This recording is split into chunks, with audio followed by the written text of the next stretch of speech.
Bismillahirrahmanirrahim. Qala Rasulullah sallallahu alaihi wasallam, al-qudatu thalathatun. Al-qudatu tai pira-pira qadhi iku thalathatun ana telu. Qadhi hakim itu ada 3. Kalau dibagi garis besar ada 3. Maksudnya 3 kelompok. Isnani tekang luru iku finnari ing dalam neraka. Yang 2 di neraka. Wa wahidatun tekang siji iku fil jannati ing dalam swarga.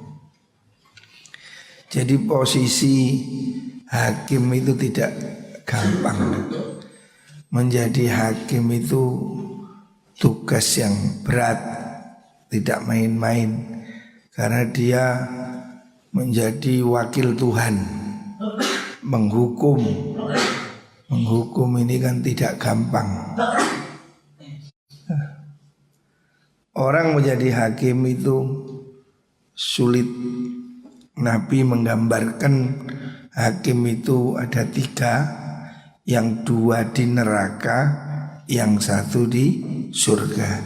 Artinya mayoritas 2/3 dari hakim ini keliru atau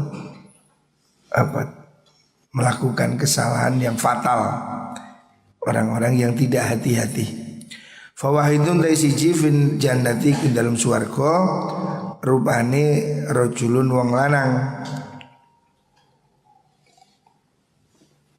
alima kang ngerti sapa rojul al haqqo ing perkara kang bener. Hakim yang masuk surga itu hakim yang mengerti kebenaran, ya, menghukum sesuai dengan keadilan. Faqadha mongko ngukumi sapa rojul, ngukumi bihi kelan mengkuno hak. Orang yang menghukumi secara benar, tidak berat sebelah. Fahuwa utaiman iku fil jannati dalam swarga. Orang yang menjadi hakim dengan penuh kejujuran, kebenaran, orang itu masuk surga. Wa rajulun lan wong lanang kandha kang ngukumi sapa rajul linasi maring menungso ala jahlin ing atase sifat bodoh. Hakim yang bodoh ndak ngerti aturan, fahuwa utawi hakim iku finnari ing dalam neraka. Wa rajulun lan wong lanang arafa kang ngawuri sapa rajul al haqqa ingkang beneran, kebenaran. Fajara nuli lacut nyeleweng sapa rajul fil hukmi ing dalem ngukumi. Fa huwa rajul iku finnari ing dalem neraka. Jadi Rasulullah sallallahu alaihi wasallam mengingatkan posisi hakim itu mengkhawatirkan. Artinya jangan main-main. Kalau ada orang mengambil posisi sebagai hakim, akan melalui pendaftaran, pengangkatan, jangan sekali-kali menyeleweng atau menghukum dengan cara yang tidak benar. Sebab 2 dari 3 hakim itu masuk neraka. Artinya sulit berdiri pada kaki yang lurus, tidak condong kanan, tidak condong kiri. Jadi keadilan itu misi Tuhan, misi agama. Makanya orang menjadi hakim itu dia menjadi posisi yang sangat penting. Sebab dia bisa menghukum. Mestinya yang bisa menghukum itu hanya Gusti Allah. Lah hakim ini menjalankan fungsi menghukum. Wah ini kan kuasa Tuhan ini. Makanya jangan sembrono. Hakim ini posisinya menakutkan. Banyak ulama dulu tidak mau jadi hakim walaupun alim, karena dia takut Nabi mewarning 2 dari 3 hakim itu masuk neraka. Artinya tidak gampang menjadi hakim yang baik, tidak gampang. Tetapi bukan berarti tidak ada. Pasti ada hakim yang menggunakan hati nurani. Tetapi itu sungguh tidak mudah. Rawahul Hakim. Selanjutnya kana Allah walam yakun syai'un ghairu. Rasul bersabda kana wujud sinten Allahu Gusti Allah. Allah itu sudah ada. Walam yakun nan ora ono apa syai'un suci-wici ghairahu kang sakliyane Allah. Ghairuhu kang sakliyane Allah. Allah itu ada sebelum yang lain ada. Wa kana lan ono apa arsyuhu arase Allah iku alal ma'i ing atase banyu singgasana aras. Tapi kita tidak bisa bayangkan seperti apa itu. Wa kadzaba nulis sop Allah fi dzikri ing dalam kitab, maksudnya kepastian Allah itu sudah ada. Wa khalaqalan dadiaken sapa Allah as-samawati ing pira-pira langit wal arda lan ing bumi ya. Allah sudah menciptakan langit bumi dan Allah sudah menentukan segala sesuatu di Lauh Mahfuz. Artinya semua kejadian hidup ini sudah dirancang oleh Gusti Allah. Gusti Allah itu enggak kupuh. Loh kok ada COVID? Enggak.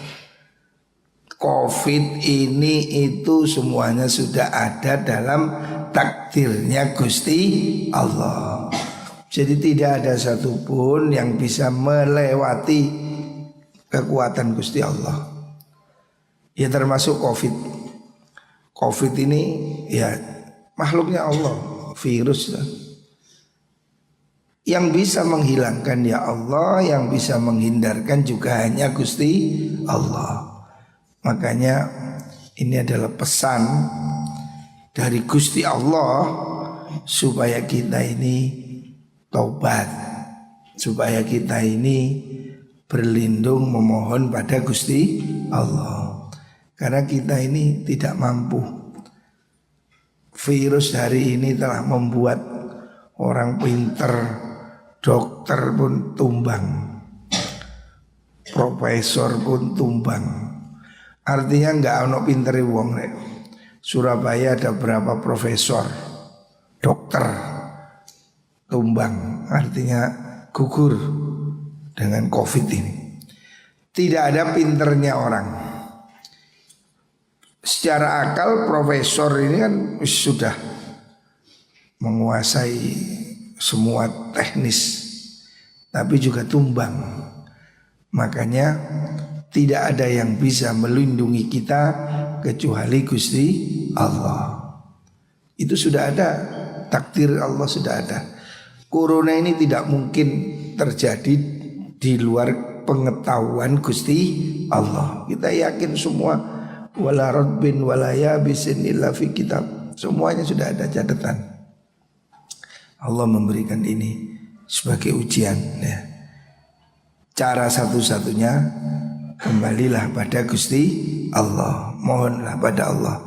Yang memberi sehat dan sembuh hanya Gusti Allah. Manusia tidak bisa.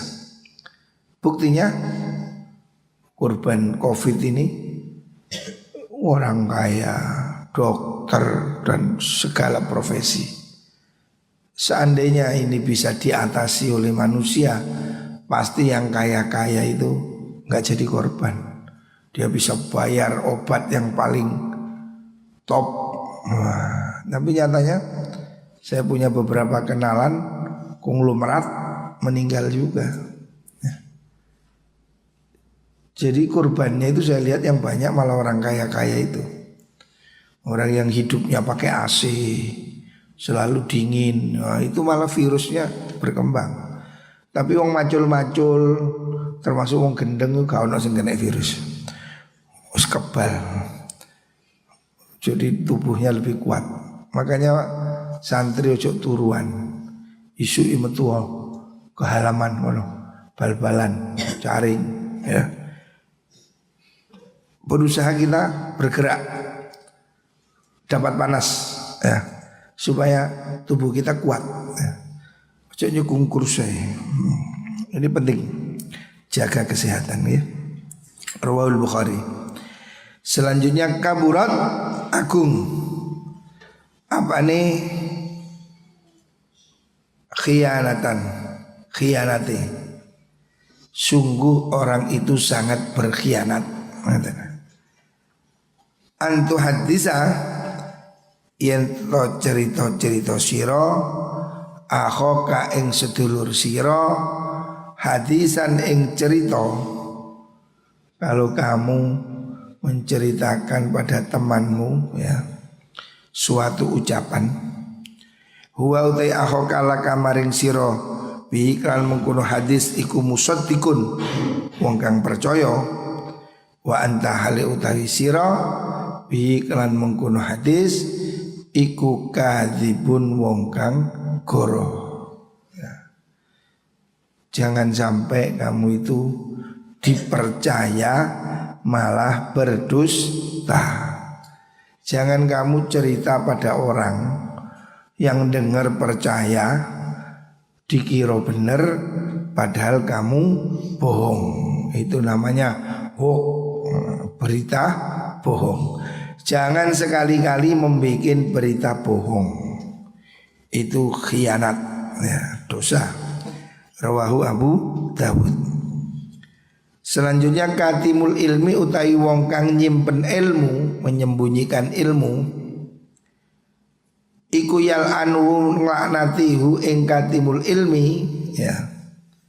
Nabi mengingatkan orang yang punya ilmu, orang yang ngerti ilmu, terutama ilmu agama, Quran, hadis. Terus dia menyembunyikan, tidak mau mengajarkan, tidak mau menampakkan.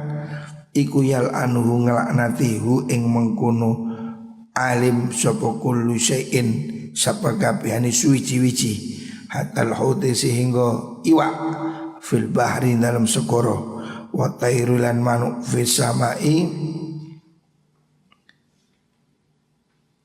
hatta tairu wa hatal hudu wa tairulan manuk fis samai ing dalam langit. Jadi semua makhluk hidup di langit dan di laut itu mendoakan jelek, melaknat, maksudnya mendoakan dia jauh dari rahmatnya Gusti Allah. Sebab Allah itu memberi ilmu kepada orang alim itu supaya dia mau mengamalkan dan mengajarkan pada orang-orang yang bodoh. Kalau dia pelit, wis mari mondok, wis ngerti ngaji, gak gelem mulang, berarti dia bakhil, berarti dia pelit ya. Jadi dia itu pelit, nggak mau ngajar atau komersil. Wani piro diundang wani piro, kongon mulang wani piro. Nah, yang seperti ini hati-hati. Orang yang mengkomersilkan ilmunya, nggak mau ngajar kecuali minta upah, atau dia memang tidak mau, sembunyi, ini dilaknat oleh seluruh makhluk di langit dan di bumi. Naudzubillah. Makanya saya minta semua santri, kamu kalau pulang ngajar, minim mengajar di rumahmu, adikmu, ponaanmu, dulurmu ya. Atau kamu ngajar di madrasah, di pondok, dimanapun. Jadilah guru. Karena guru itu profesi mulia. Guru itu tugas kenabian. Jangan materialis ya. Rezeki diparingi Gusti Allah. Jangan khawatir. Kalau kamu berbuat untuk Allah, pasti Allah akan menolong kamu. Intan surullah yansurkum. Allah udah janji. Kalau kamu nolong Allah, Allah pasti nolong kamu. Jangan khawatir jadi guru, jadi ustadz. Ojo kakean perhitungan ya. Pasti Allah memberi jauh lebih besar. Jauh lebih besar. Ya saya sendiri merasakan. Saya tidak dibayar. Saya tidak pernah minta gaji. Ngajar di pondok, saya tidak perlu gaji. Tapi Allah menggaji saya jauh lebih besar. Allah memberi saya kesempatan yang luar biasa ya. Nikmat-nikmat yang lebih besar. Makanya jangan kecil hati. Kita menulung di pondok, di madrasah, niat nulung ya. Niat menolong perjuangan agama. Jangan hitung-hitungan. Allah pasti memberinya, membalasnya dengan tanpa hitungan. Kalau kamu perhitungan, ya Gusti Allah ya perhitungan. Rawahu Abu Dawud. Rawahu Ibnul Juzi ya.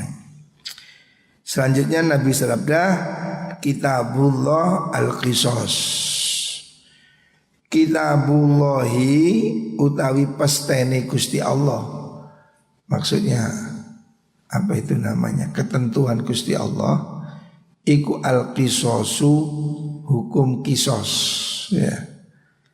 Artinya Allah itu menetapkan pembalasan yang setimpal.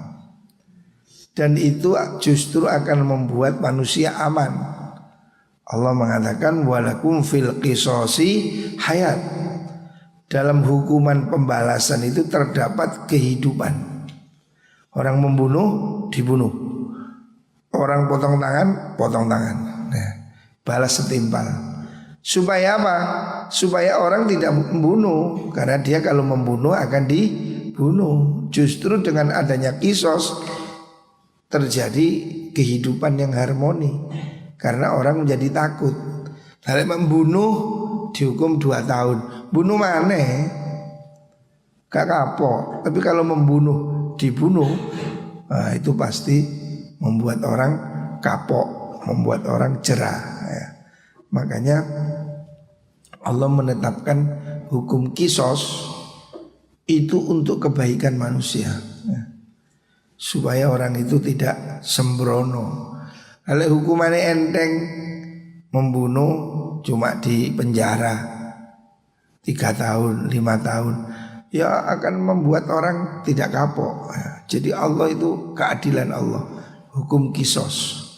Walaupun kisos itu tidak harus selalu dilakukan apabila diampuni oleh keluarganya. Boleh jadi tidak kisos, tapi kisos itu keadilan. Tetapi memaafkan itu lebih baik ya. Tidak harus melakukan pembalasan.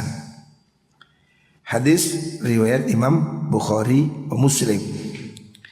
Selanjutnya Nabi bersabda, kadal halim ayyakuna nabiyan. Kada parek sop al halimu wong kang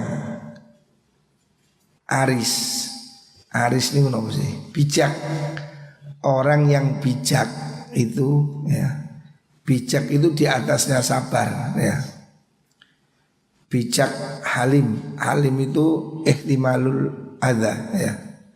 Menahan diri ya. Bukan hanya sabar tapi bisa menahan diri, tidak ngamuk, tidak emosi ya. Ini termasuk sifat dari kenabian. Ayyakuna yanlono sapa halim iku nabiyan nabi. Orang yang bijak, orang yang pemaaf itu hampir atau mendekati derajat kenabian. Karena itu salah satu ciri kenabian ya. Kau no nabi ngamuan, kau no. Nabi itu mempunyai sifat halim, bijak ya. Halim itu di atasnya sabar. Jadi bukan hanya memaafkan, tetapi bisa menahan diri untuk tidak marah ya. Itu derajat yang tinggi, derajat yang hampir mendekati derajat kenabian. Maksudnya tinggi sekali nilainya. Kalau kamu menjadi orang yang pemaaf, tidak ngamuan, tidak emosian ya, itu cara yang baik ya. Apalagi menjadi tokoh ya, menjadi pimpinan, jangan punya sifat emosian, hendaknya bisa menahan diri ya. Kadal halim ayyakuna nabiyan, itu derajatnya derajat kenabian. Rawahul Khatib an Anas. Selanjutnya Nabi bersabda, kana nasu ya'uduna Daud yadhunun annahu annabihi maradan wa ma bi illa siddatul khauf min Allah. Kana ono sapa nasu menungso iku ya'uduna padha nyambangi. Nyambangi itu maksudnya menjenguk Dauda ing Nabi Daud. Orang dahulu zaman Nabi Daud menjenguk menengok Nabi Daud. Ya zunnuna padha nyono sapa mengkono nas annabi sedene iku tetep kelawan Nabi Daud maradon ono loro. Mereka mengira Nabi Daud sakit. Wa ma bihi lan ora ono iku tetep kelawan Nabi Daud apa syai'un suci-wici illa siddatul khaufi angin bangete wedi minallahi saking Gusti Allah. Artinya Nabi Daud itu orang yang sangat takut pada Allah, sehingga beliau itu terlihat seperti pucat, terlihat seperti pucat, sehingga dia dijenguk oleh orang-orang, dikira beliau sakit, padahal dia tidak sakit. Nabi Daud tidak sakit, tapi memang penampilannya seperti itu. Penampilannya selalu menunjukkan dia itu takut ya, seperti orang ketakutan ya. Karena dia mengenal betul kepada Gusti Allah. Orang kalau mengenal Allah ya takut ya, haibahnya Allah itu. Makanya hadis lain Rasulullah SAW Nabi mengatakan, kalau kamu melihat apa yang saya lihat, maka kamu pasti banyak menangis dan sedikit tertawa. Artinya betul-betul takut. Nabi betul-betul takut kepada Allah, sehingga lebih banyak menangis daripada tertawa. Lah Nabi Daud juga begitu ya.